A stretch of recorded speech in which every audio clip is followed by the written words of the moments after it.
Hello, Australia! Congratulations on your new business and welcome to this fun and rewarding Rodan & Fields journey. I'm Nicole Cormany and I'm an RFX Circle Achiever. I've been with Rodan & Fields for just over 8 years. And before Rodan & Fields, I was searching for what was next.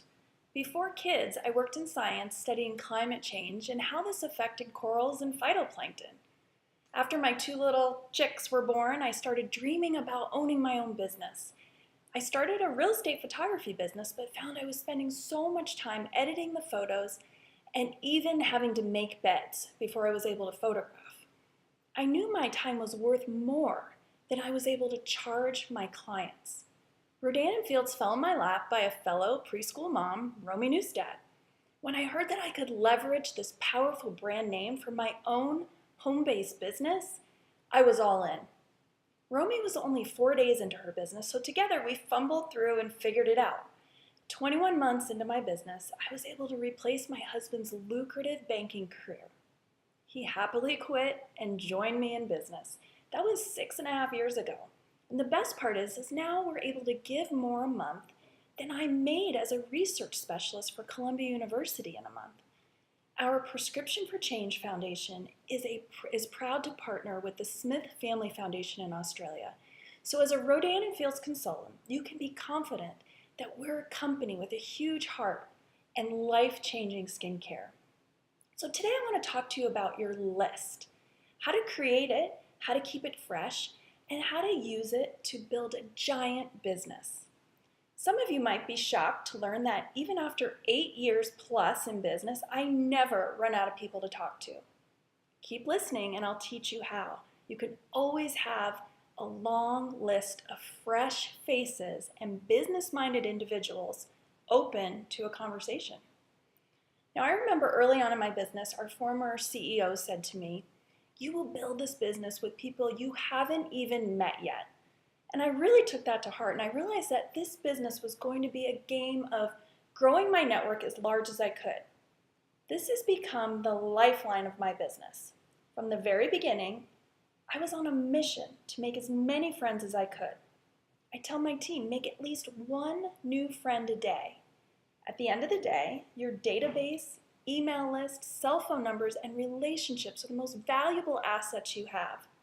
I'm such a firm believer in networking, connecting, and relationships.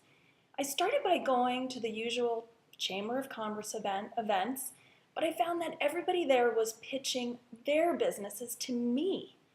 They didn't really care about what I was doing. I realized the best networking opportunities were happening all around me every day. I just had to be engaged with life. If I was invited to a baby shower, I went. If I was invited to a dinner party where I didn't know anyone, I went. I joined the board of directors for nonprofits. I chatted up with everyone within 3 feet of me at every kid's activity, restaurant, coffee shop, grocery store, the mall, the airport, the pool, the beach, the elevator, you name it. I was making friends. Now, I didn't always like everybody that I talked to, but after a while I got good at finding some sort of common connection.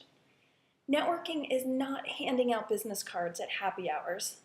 It is the genuine connections that you can make every day with a wide variety of people with no agenda other than to make a new friend and add them to your social media accounts. This starts with just a simple compliment.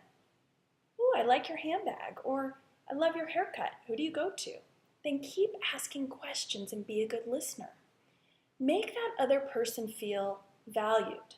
Genuine interest in other human beings, and treat every person like a person, not like a waitress person or a driver person or a house cleaner person, just a person. Respect other humans. It's not only good karma, it's just great for business. So to start your list, write down every single human you've ever met in your entire life. Think back on your life story. Where were you born? Who was your neighbor? Your parents' best friends, your first friends. Where are they now? Jog your memory through your school years. Write down every single person that comes to mind without prejudging. You never know what's going on in someone's life. Our business might be the answer that they're looking for. Now mentally walk through your daily routine Who do you encounter as you drop your kids off at school? Or if you go to the gym? Maybe you commute to work. How about on your lunch break? What about after-school activities? You get the idea. This list is ever evolving. You carry it with you so that when someone pops into your head, you're going to write them down. After you have your initial list, start finding these friends on Facebook and start reaching out. You're going to learn some great reach out language in the next video, but I like to start by creating that relationship again, especially if you haven't seen somebody in a while. Something like, wow, so great to see you on Facebook. It's been so long. How are you? How old are your kids? Where do you live? What do you do for work? Did you work before kids? And I always leave the conversation with a question so that they have to answer me back. See if you can find a way to sneak in the business. And they usually will ask you about your life too, but if they don't, see if you can sneak it in. So if they do ask, you want to keep it real short. Something like, I just started my own business with the #1 skincare brand in the US, and we're looking for friendly people to help keep up with the demand. And I remember you being so friendly and adorable. It's flexible and I work from anywhere. This may or may not be the right fit for you, but are you interested in learning more? So if they say yes, then great. Let's chat tomorrow at 10 a.m. or 2 p.m. Which time works for you? If they say no, no worries. Are you happy with your current skincare routine, or what's your biggest complaint about your skin? As I mentioned earlier, this list is always evolving. It's the lifeline to your business. So learning how to make a new friend every day is really a great skill. So these quick few minute interactions happen almost daily, and they go into my database. And most of the time we end up Facebook friends, and sometimes I sell them product, and once in a while they become a business partner. I even have one of my top leaders I met on the airplane.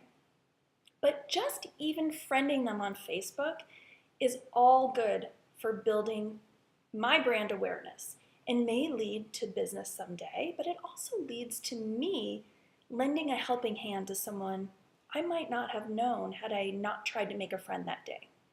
Everyone has a story, and I just love learning about people.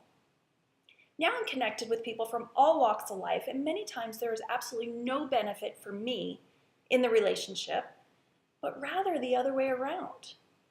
One time I was at the park with my kids, and I made friends with this woman, and I had no idea that she was actually homeless.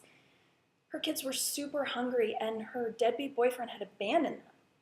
Because I took the time to friend her, I was able to buy them lunch, give them a grocery gift certificate, and then later that summer she earned more money by landscaping my yard.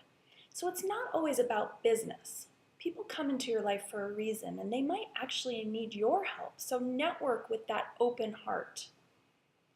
And networking may be the most valuable skill that you can develop. It can help you throughout any point in your personal life and career.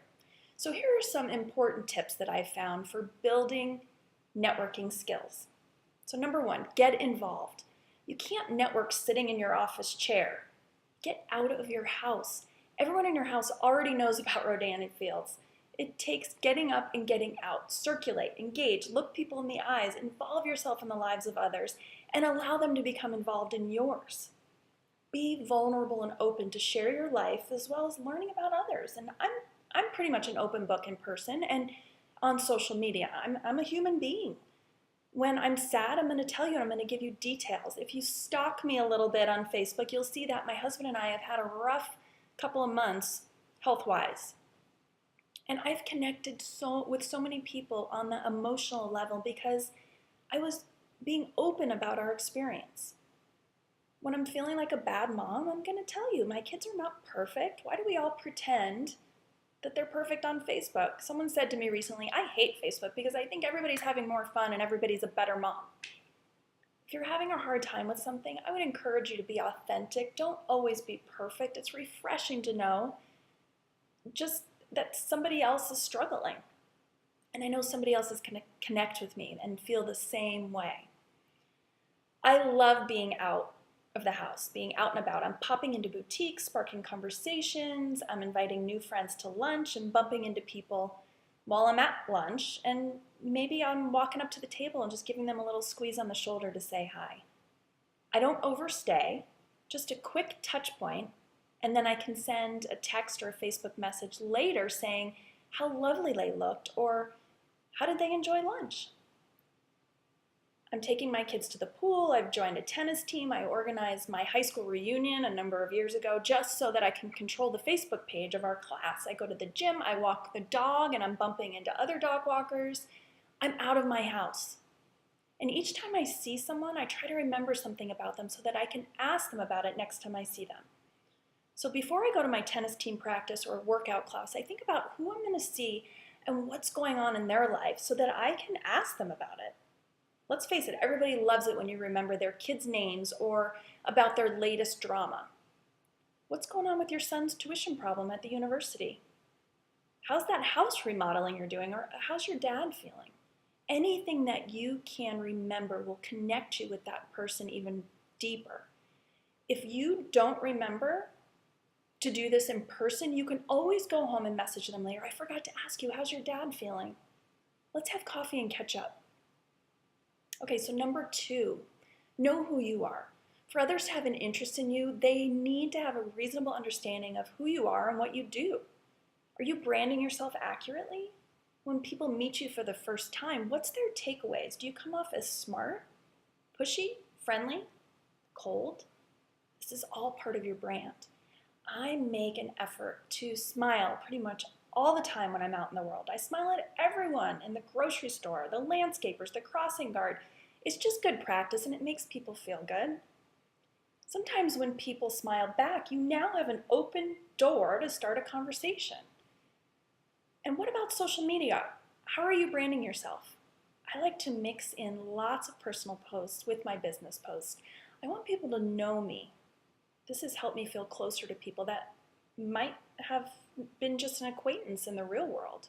They feel like they know me and I feel like I know them. So for example, my photographer came over a few weeks ago and I don't know her all that well, but she knew all sorts of details about my life and I knew things about her.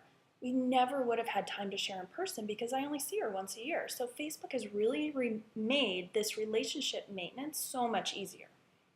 So make sure you present yourself well. Remember when you're out in the world, you're representing your brand, which is not just Rodan & Fields, but it's your own personal brand of you. So if you want to brand yourself as a drunken mess, then knock yourself out. I'm all about having fun, but know that keeping it classy is super important when you're building a lifetime of relationships. So number 3, listen. Effectively listening is one of the most important things that you can learn in life. Be present and take it in. Listening to other people and allowing them to tell you about themselves is so important. Openly invite them to do that, and you'll appear interested and caring. I hope that you are. This added bonus of allowing other people to speak is that you're listening to them. You can get to know something about the other person. Be sure to lean in to listen when someone's talking and nod attentively. This always makes people feel that what they have to offer is important to you. One of the things I cannot stand is when I'm talking to somebody and they're constantly looking over my shoulder to see who's coming in the room or see who's better to talk to. It's so annoying. It makes me feel like I don't have any value to them. So make sure you have great eye contact and that you're nodding and listening and never look over their shoulder. Number 4, discover common ground. Much of networking success lies in discovering mutual personal and professional attributes. So find out what's relevant and important to the person you're talking to. What's going on in the person's business? What is he or she passionate about? I'm obsessed with real estate, and my new tennis partner happens to be a realtor, so I'm always peppering her with questions about neighborhoods and specific houses. I, of course, already know some of the answers because, as I said, I'm obsessed. But I also know that she would like to chat about something that she knows a lot about and makes our time together more enjoyable. So there's always a common ground when you meet someone, and I usually ask questions like, where are you from originally? How long have you lived in the area? How'd you end up here? Anything to get them talking. So number 5, add value. Once you know what people are looking for, find a way to add value to their life or business if you can. If you can't immediately, keep on the lookout for ways to add value to whatever you're talking about. So it's extra impressive when you follow up later. So for example, if someone is struggling with an issue, maybe with their kids or their health, and you come across an article that might help, send it to them. Just say, this made me think of you. They'll be super impressed. Number 6, remember, the basis for solid networking relationships is knowing, liking, and trusting. So remember the things you learn and discover about those in your network. It's this memorization that signifies their importance to you. So you may want to keep some notes. Without a good memory, especially remembering somebody's name, and I gotta be honest, I'm really not good at this, every meeting becomes a first meeting. I'm getting better at it, but I'm just honest and I say to them, I'm so sorry, I don't remember your name. What? Tell me your name again? And most of the time they're not gonna remember my name either, but I always remember their face. That's probably why I don't remember their name, because I'm staring at their face. Great eye contact. So make a point to reintroduce yourself. Number 7, follow up. People have contact with so many individuals every day for a variety of reasons, including you. So set yourself apart by following up. This shows them that they're important to you. It's always a good idea to follow up with a text, Facebook message, or an email. I even follow up just to be friendly. Like I said earlier, how's your dad feeling? How are your kids today? Did you get that much needed glass of wine last night? Any little touch point goes a long way. Number 8, contribute. You're an effective networker when you contribute to others by giving. Give information, time, energy, contacts, and encouragement. Always keep your eyes open for people that you can connect. Everyone in your network brings a unique set of talents, temperaments, and convictions to the world. So pick the people who are experts at what they do and refer their business to others. I love to be a good connector. If I feel someone has represented themselves well to me, I will absolutely recommend them to my network. This is such a good habit to get into. Go out of your way to connect people with others in your network. They're going to remember that favor. So then you're going to have a green light to ask them for referrals as well. The more confident you are in your ability to network, the faster you grow relationships. And as we all know, relationships are everything. It's so interesting when you really pay attention to how certain people react to you when you first meet them. I usually have the same attitude, but the people are always different. And so they may have insecurities or certain walls up that I have to break down. People develop trust at different rates in different circumstances, and some people are just more trusting naturally than others. We know that the minute you meet somebody, they're sizing you up. It's unfortunate, but it's true. They're looking you over. So how do you get someone to trust you in those first few seconds of interacting with them? If people trust you, you can inspire them to consider your ideas and follow your lead. If they don't trust you, they may discount, dismiss, or ignore anything you have to say. So without this trust, accomplishing almost anything is more difficult. How do the best networkers make people feel comfortable in the first 60 seconds? You have to be honest with yourself. People know when you're being fake, and they instinctively dislike you because they feel they can't trust you. Have the confidence to be who you are, and naturally you will attract people that are similar to you, that appreciate your qualities. Those are really the people you should want to like you anyway, because they are people that you could honestly like in return. Smiling, as I mentioned earlier, serves several purposes. First, it makes you appear open and happy, and as someone that others should like and get to know. And also smiling helps you feel better too. It relaxes your whole body and even your mind. Once you're more relaxed, you can speak more naturally and open, and therefore it's more likely that people are going to like you. If you can appear confident, that will attract more people to you, and that's because no one wants a friend who is so needy and constantly seeking reassurance. Those people are just way too draining. You need to show some self-reliance and imply to people that you're going to be fun to know, that you're going to give in a relationship as much as you take. So take a few deep breaths, push your shoulders back, look up and smile. That kind of body language is the most attractive to other people who will potentially like you. The great thing about this kind of body language is that it's also going to make you feel more calm and more confident. Again, great eye contact. We talked about this. This is critical to building the trust with the individual you're interacting with. So be sure that this, as I mentioned earlier, you're not looking over somebody's shoulder. By consciously thinking about my approach and being deliberate yet natural and authentic, I'm able to make connections with everybody I'm meeting. Building trust quickly is a very valuable skill in business as well as in life. Ultimately, you're going to earn trust by building and build lasting relationships by how you listen, how you made that other person feel, and how you behave. It's not any one thing that earns this trust of others, but rather the pattern and behavior over time that says, I'm someone you can trust. So I hope this training has helped you and that you're going to go out and make new relationships that will enrich your life both personally and professionally. If you enjoyed this training, please give it a YouTube thumbs up. And I'd love for you to teach me something about Aussies. Leave me a comment and teach me something about the culture down under. It might help us all work better together. Thanks, friends.